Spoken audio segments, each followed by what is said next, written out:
और 104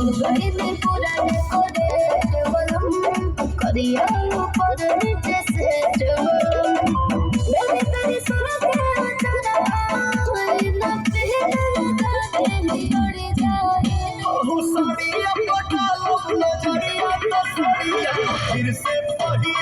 के पड़ जाई सैया पटाल नजरिया तो सरिया फिर से पड़ी के पड़ जाई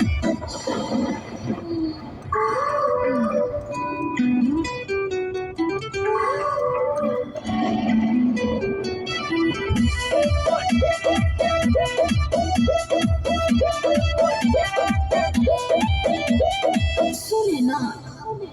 करे जाने से नखरे हट बोला तानी सब काम होता